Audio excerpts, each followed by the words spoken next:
What's going on, guys? Just a quick one.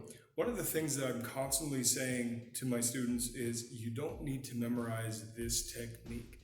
Now, using the word technique there, what we're talking about is in the sense of the self-defense techniques or one-step, training drills, one-step sparring drills that are commonly done in many traditional styles. I grew up doing Kempo karate before I moved on to Wing Chun and MMA and other things. And while like any other style of karate, Kempo is a perfectly fine toolbox, but there is so much emphasis on every belt you memorize 20 to 30 techniques. We always call them, we call them combinations, we call them self-defense techniques, various kind of ideas.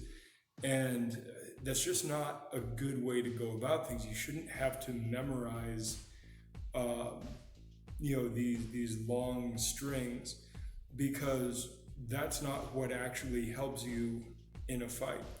One of the things that I tell my students is explore these concepts, right? That's one of the reasons why I like to actually pull, kind of a, technique of the day kind of idea out of the forms or out of specific scenarios that might come up.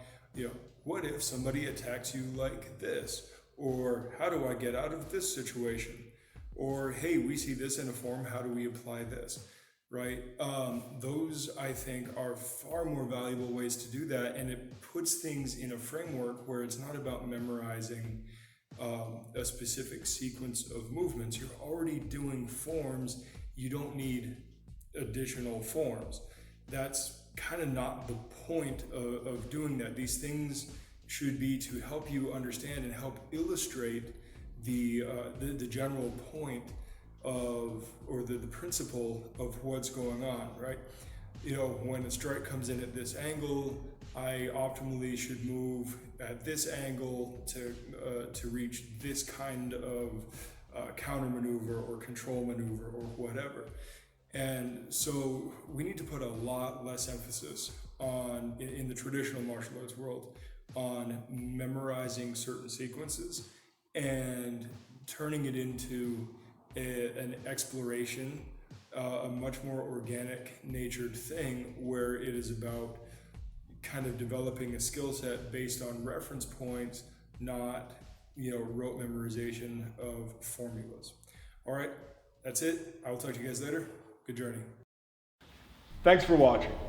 Like and subscribe. In the links down below, you can find our social media, and I encourage you to follow us there. Take a look at our blog, where we have articles that go into depth that we just can't do in our video productions. And on top of that, go to our Amazon store, pick out a shirt that you like, and every little bit helps. If you're ever in the Phoenix area, look us up. Come in for a class, come in for open mat, whatever. Love to see you down here. You can find all our contact info on the website. Talk to you guys in the next one. Good journey.